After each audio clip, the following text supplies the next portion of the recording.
Friends, मैं Amit Kaushal, Jupiter study abroad consultants Chandigarh से। आज हम बात करेंगे ऑस्ट्रेलिया स्टडी वीज़ा की। और ऑस्ट्रेलिया में जो एजुकेशन, इंटरनेशनल एजुकेशन से रिलेटेड अभी जो करंट न्यूज़ है उसके बारे में बात करेंगे।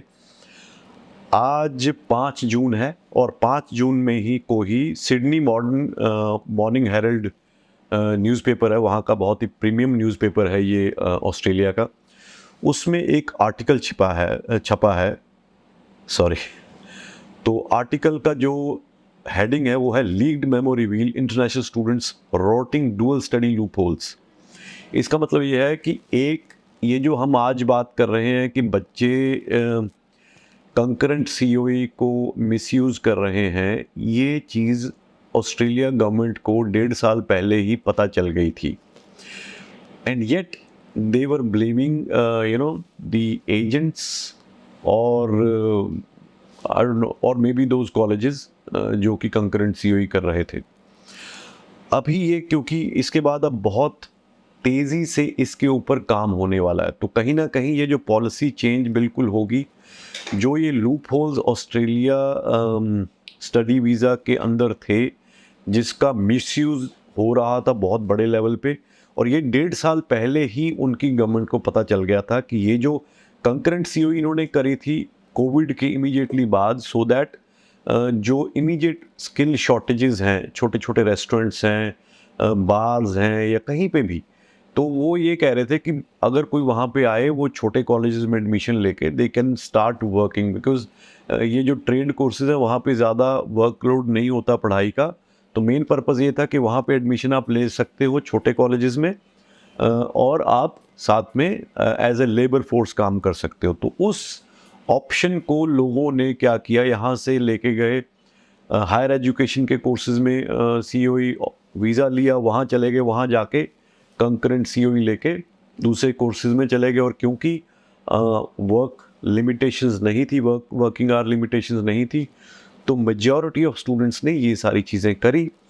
अब यूनिवर्सिटीज़ और वहाँ की जो गवर्नमेंट है वो ब्लेम करती है, जी एजेंट ख़राब हैं, स्टूडेंट ख़राब हैं, एजेंट्स को रिक्रूटमेंट नहीं आती। हमें भी यूनिवर्सिटी वाले बोलते हैं कि भाई तुम्हारे बच्चे क्यों छोड़ के चले गए, तुमने बच्चे ठीक तरह से नहीं रिक्रूट किए, अच्छी क्वालिटी के स्टूडेंट्स नहीं रिक्रूट किए, किन पॉकेट से तुम स्टूडेंट रिक्रूट कर रहे हो, आइडेंटिफाई करो। देखो, आपको एक चीज़ बताता हूँ, जो एजेंट्स डायरेक्ट यूनिवर्सिटीज़ को रिप्रेजेंट करते हैं ना, उनकी अकाउंटेबिलिटी बहुत होती है एज़ कम्पेयर टू दोज जो सब एजेंट्स के थ्रू आगे भेजते हैं। तो हमें, अगर मान लो हमने किसी इनटेक में एक यूनिवर्सिटी में 25 बच्चे भेजे हैं, अगर उसमें से 4 या 5 बच्चे भी छोड़ के कहीं और चले जाते हैं, तो यूनिवर्सिटी की तरफ से हमें एक्सप्लेनेशन सॉर्ट की हमसे पूछा जाता है कि भाई तुम्हारे बच्चे क्यों छोड़ के चले गए, क्या प्रोफाइल थी बच्चों की, किस एरिया से आते हैं, वो पूरी हमें एक्सप्लेनेशन भेजनी पड़ती है उनको। और ये सारी चीज़ें जो हैं, क्योंकि इम्पैक्ट अल्टीमेटली एजेंट के ऊपर आता है। स्टूडेंट तो निकल गया, स्टूडेंट को तो कोई पूछेगा नहीं, अब स्टूडेंट को भी पूछना शुरू कर दिया। और ये आर्टिकल का मैं लिंक लगा दूंगा, इसमें आप देखोगे कि वीज़ा कैंसलेशन भी इशू हुए हैं। और इन्होंने बोला है, इसमें लिखा है the little oversight from the authority, यानी कि अथॉरिटीज़ ने उसको ध्यान नहीं दिया। Once they enter Australia, a growing number of students are obtaining student visa offshore via university enrollment and then enrolling in a cheaper vocational education course once they arrive there. In the past 1 year, over 11,000 students have signed up to undertake, यानी कि 2022-22 में 11,000 students ने ये चीज़ की है। अब इन्होंने और लिखा है वीज़ा कैंसलेशन, हाँ, in a review of 21,000 students between this undertook, ये खैर आप पढ़ लेना। इसमें एक और पॉइंट था, हाँ, department of home affairs has issued visa cancellations to some of the international students. These were no students जिन्होंने कंकरेंट सीओई लेके छोटे कॉलेजेस में गए, तो ये भी इसमें लिखा हुआ है। And everything is clear. तो अब ये एक पेंडोरा बॉक्स खोल दिया है इस आर्टिकल ने, जिसमें उन्होंने बोला कि भाई, अगर ये चीज़ें अथॉरिटी को, गवर्नमेंट ऑफ ऑस्ट्रेलिया को पता थी 1.5 साल पहले, तो इन चीज़ों को बंद की, ये लूप होल्स को क्लब क्यों नहीं किया गया, इनको बंद क्यों नहीं किया गया। और अगर बंद नहीं किया गया तो ये आपकी भी रिस्पॉन्सिबिलिटी थी, अकेले एजेंट्स की या स्टूडेंट्स की नहीं। अगर उसको दिख रहा है कि भाई मेरे को ये एक ऑप्शन है मेरे को आसानी से दूसरे को उसमें कॉलेज में एडमिशन मिल रही है और मेरे को वहाँ पे वर्क राइट्स यानी कि मैं ज़्यादा काम कर सकता हूँ पढ़ाई का, तो वो तो करेगा ही। आप एक हाँ, एक जो जेन्युइन स्टूडेंट होगा शायद वो नहीं करेगा, बट जो थोड़ा सा वेवरी है, जिसको ये है कि मैं पैसे कमाऊं पहले, पढ़ाई मेरे लिए इंपॉर्टेंट नहीं है, तो वो तो जाएगा ही जाएगा।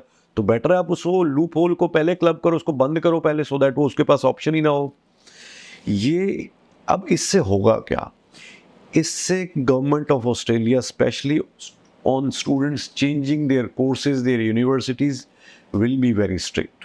और मेरी ये फिर आपसे हिदायत है कि अब ये चीज़ आप मत करिएगा, क्योंकि अब ये जिम्मेवारी the owners has now come to government of Australia, और वो इस चीज़ को अपने ऊपर लेंगे नहीं, और वो क्या करेंगे, जल्दी ही ये जो लूप होल है इसको बंद करेंगे, और जो स्टूडेंट अभी गए हैं या जाने वाले हैं या जा रहे हैं उनके ऊपर बड़े हैवीली ये आएंगे। एक और रिकमेंडेशन की गई है एरी की तरफ से, जो मिनिस्टर ऑफ इमिग्रेशन है, कि क्यों ना आप भी न्यूजीलैंड की तरह या यूएसए की तरह जो वीज़ा पे इंस्टीट्यूशन की इंडोर्समेंट लगा के वीज़ा इशू करें। जैसे अब न्यूजीलैंड में, यूएसए में हम देखते हैं कि किसी का वीज़ा आता है तो उस पर वीज़ा पे लिखा होता है the name of the institution. तो अगर वहाँ पे उसने वो इंस्टीट्यूशन चेंज करना है तो उनको दोबारा से वीज़ा अप्लाई करना पड़ता है, और ये रिकमेंडेशन दी गई है। इससे क्या होगा, बहुत सारी चीज़ें जो हैं वो ठीक हो जाएंगी। बच्चों का जो ये जंप करना इंस्टीट्यूशन टू इंस्टीट्यूशन ही बंद हो जाएगा, तो इनके ऊपर भी बात हो रही है। तो सबसे इम्पॉर्टेंट चीज़ ये है, stick to your university, stick to your courses.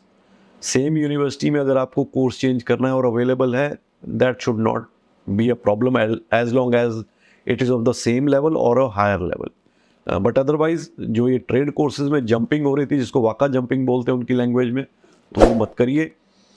और July intake is on the corner. तो अब जुलाई में तो ऑब्वियसली जिन्होंने अप्लाई किया हो उनकी ही फाइलें लगेंगी, उन्हीं की प्रोसेसिंग होगी। बट नेक्स्ट अवेलेबल इनटेक कुछ यूनिवर्सिटीज़ में अगस्त है, अक्टूबर है एंड नवंबर है, तो उसके लिए भी आप देख सकते हैं, बात कर सकते हैं। आई होप आपको ये इन्फॉर्मेशन अच्छी लगी होगी, क्योंकि ये बहुत ही लेटेस्ट न्यूज़ है एंड बर्निंग टॉपिक है।